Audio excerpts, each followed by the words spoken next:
South central railway की तरफ से आईटीआई पास आउट छात्रों के लिए एक नई वैकेंसी की जानकारी निकल के आ रही है और इसका अंतिम तिथि भी काफी करीब आ चुका है। तो जितने भी आईटीआई पास आउट छात्र हैं, यदि आप फॉर्म को अप्लाई नहीं किए हैं रेलवे के अंतर्गत, यदि आप फॉर्म को अप्लाई करना चाहते हैं तो इस वीडियो को आप बिल्कुल कंप्लीट देखिएगा। जैसे कि आप यहाँ पर नोटिफिकेशन देख सकते हैं, ये नोटिफिकेशन 30/12/2022 को जारी किया गया था और यहाँ पर जो फॉर्म भरने की तिथि और इसकी अंतिम तिथि भी यहाँ से देख सकते हैं। ओपनिंग जो डेट इसका रखा गया है फॉर्म भरने का, वो 30/12/2022 रखा गया है, जो कि ये आपका 5 बजे से फॉर्म भरना स्टार्ट हुआ था और 29/1/2023 तक ये आपका फॉर्म भरा जाएगा। तो जो भी आईटीआई पास आउट छात्र हैं, यदि आप इस फॉर्म को अप्लाई करना चाहते हैं और अभी आपने अप्लाई नहीं किया है, तो आप इस वीडियो को बिल्कुल कंप्लीट देखिएगा। पूरी आपको जानकारी देने वाले कैसे आपको अप्लाई करना है और क्या इसकी एजुकेशन क्वालिफिकेशन रखी गई और कितने उम्र के छात्र इस फॉर्म को अप्लाई कर पाएंगे।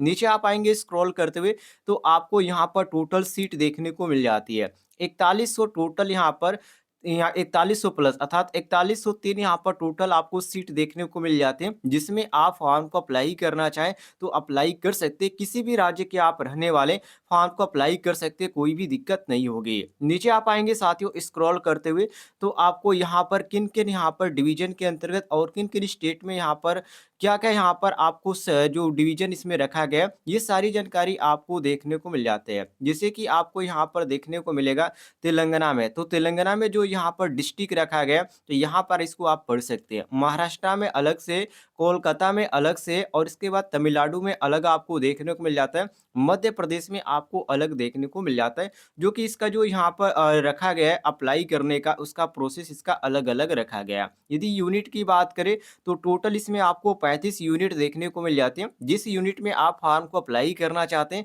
अप्लाई कर सकते हैं। इसमें आप यूनिट आप देखेंगे तो आपको यूनिट बहुत सारी देखने को मिल जाती है। बहुत सारे छात्रों को ये जानकारी नहीं होगा यूनिट क्या होती है। देखिए, आप फॉर्म को अप्लाई करते हैं तो आपका जहाँ पर ट्रेनिंग दिया जाता है वो उसको यूनिट बोलते हैं। इसके यूनिट के अंतर्गत वर्ष आप आते हैं जहाँ पर ट्रेनिंग सेंटर होता है, तो जहाँ पर आपको ट्रेनिंग दिया जाएगा उसमें आप इस यूनिट के अंतर्गत उसमें फॉर्म को अप्लाई कर पाएंगे।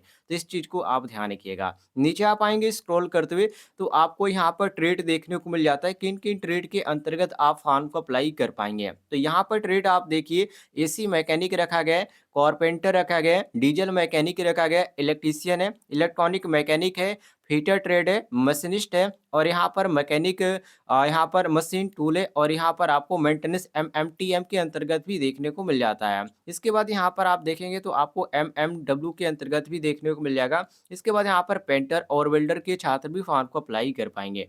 टोटल सीट आप यहाँ पर देखिए, जो छात्र एससी के अंतर्गत आते हैं उनके लिए 608 यहाँ पर टोटल सीट रखा गया।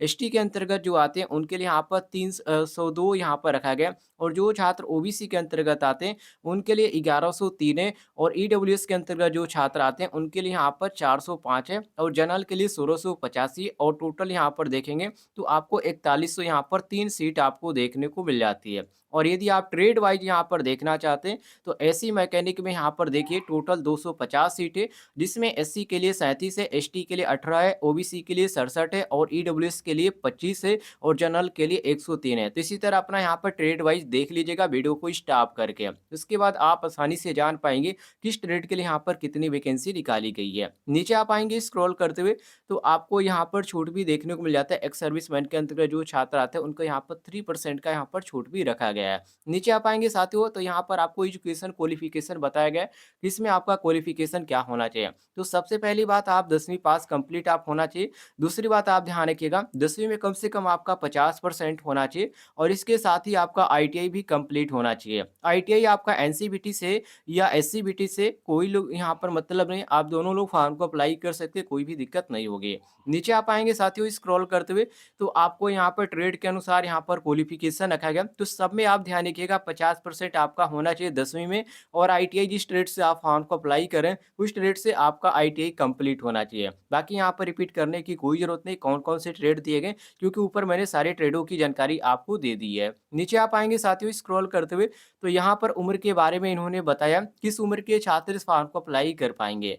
तो 15 से जो छात्र 30 वर्ष के हैं ध्यान रखिएगा, 15 से जो छात्र 24 वर्ष के हैं वो लोग फॉर्म को अप्लाई कर पाएंगे और 30/12/2022 से आपका जो उम्र है वो काउंट किया जाएगा, जिसमें SC ST OBC और NCL छात्रों के लिए यहाँ पर छूट भी रखी गई, जिसमें साथियों SC ST के लिए यहाँ पर 5 वर्ष की छूट है और OBC और NCL के अंतर्गत जो छात्र आते हैं उनके लिए 3 साल की छूट भी रखी गई है और जो छात्र PWBD के अंतर्गत आते हैं उनके लिए यहाँ पर 10 ईयर का छूट रखा गया, तो ये आप इसको समझ लीजिए। नीचे आएँगे तो यहाँ पर उम्र के बारे में कन्फर्म कर दिया कि किस डेट से किस डेट के बीच आपकी जन्म तिथि है, तो आप फॉर्म को अप्लाई कर पाएँगे। तो यहाँ पर आप जैसे कि मैं आपको एग्ज़ाम्पल के तौर पे बता देता हूँ, जैसे कि आप मान लीजिए आप जनरल और ईडब्ल्यूएस के अंतर्गत आते हैं, तो यदि आपकी जन्म तिथि 30/12/1998 से 30/12/2007 के बीच है, तो आप फॉर्म को अप्लाई कर सकते हैं। उसी तरह अपना यहाँ पर कैटेगरी जो भी आपका है, उसके सामने आप देख लीजिएगा यहाँ पर क्या डेट रखी गई है। नीचे आप आएँगे साथियों स्क्रॉल करते हुए, तो यहाँ पर सिलेक्शन के बारे में बताएँ, तो सिलेक्शन जो आपका इसमें होने वाला है, ये आपका जो होने वाला है मेरिट बेस पे होने वाला है, किसी भी तरह का आपका एग्ज़ाम नहीं होगा और ये आप ध्यान रखिएगा इस चीज़ को। तो नीचे आप आएँगे साथियों, तो यहाँ पर आपको कुछ और भी जानकारी देखने को मिल जाता है। वैसे मैं आपको बता दूँ, एक बार ये जो आपकी वैकेंसी निकाली गई थी अप्रेंटिसशिप मेला के अंतर्गत निकाली गई थी, जिसमें एक यहाँ पर कैंपस लगाया गया था, जो कि प्रधानमंत्री के अंतर्गत आपका योजना के अंतर्गत ये कैंपस लगाया गया था। उसमें भी बहुत सारे छात्रों ने भाग लिया था, बहुत सारे छात्र सेलेक्ट हुए थे। तो वो भी यहाँ पर यदि वो लोग सेलेक्ट नहीं हो पाए तो वो भी फॉर्म को अप्लाई कर पाएँगे।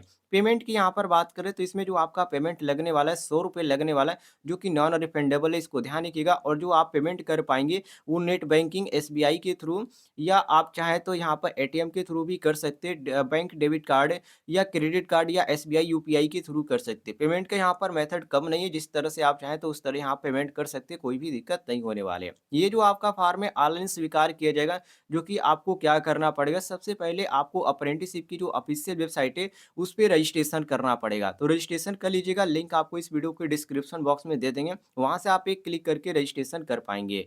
इसमें यहाँ पर कितना फ़ोटो का साइज़ यहाँ पर रखा गया, इसकी सारी जानकारी यहाँ पर इन्होंने दे रखी है। डॉक्यूमेंट यहाँ पर क्या-क्या लगेगा फॉर्म भरते समय, तो ध्यान रखिएगा। 10वीं का मार्कशीट लगेगा, इसके बाद यहाँ पर डेट ऑफ बर्थ का प्रूफ सहित आपका लगेगा, जैसे कि इसमें आधार कार्ड या आप यहाँ पर अदर चीज़ यहाँ पर दे सकते हैं, पैन कार्ड भी दे सकते हैं, कोई दिक्कत नहीं है। इसके बाद यहाँ पर जो आपका लगेगा ITI का मार्कशीट लगेगा, जो कि यहाँ पर जो सर्टिफ़िकेट होता है, provisional certificate, national trade certificate, वो आपका लगेगा। दूसरी बात ध्यान रखिएगा, आपने एनसीवीटी से किया है तो एससीवीटी का लगेगा, यदि आप एससीवीटी से किए हैं तो एससीवीटी का लगेगा। इसके बाद यहाँ पर रजिस्ट्रेशन नंबर लगेगा, जो छात्र ITI के जो ऑफ़िशियल वेबसाइट है अप्रेंटिसशिप की, उस पे रजिस्ट्रेशन नहीं किए तो रजिस्ट्रेशन कर लीजिएगा, उसका भी यहाँ पर नंबर लगने वाला है। बाकी इसमें आपका जाति प्रमाण पत्र लगेगा, यदि आप जनरल के अंतर्गत आते हैं तो जनरल का लगेगा, ओबीसी के अंतर्गत आते हैं तो ओबीसी का लगेगा, पीडब्ल्यूबीडी के अंतर्गत आते हैं तो उसके अंतर्गत लगेगा। तो ये सारी इन्होंने जानकारी दे रखी है। बाकी डॉक्यूमेंट वेरिफिकेशन की बात करें तो इसका अपडेट आएगा, जब मेरिट लिस्ट निकाली जाएगी, उस समय मैं आपको जानकारी दे दूँगा। अगर कोई भी आपको जानकारी चाहिए तो कमेंट बॉक्स में पूछ लीजिएगा, आपको जानकारी मिल जाएगी।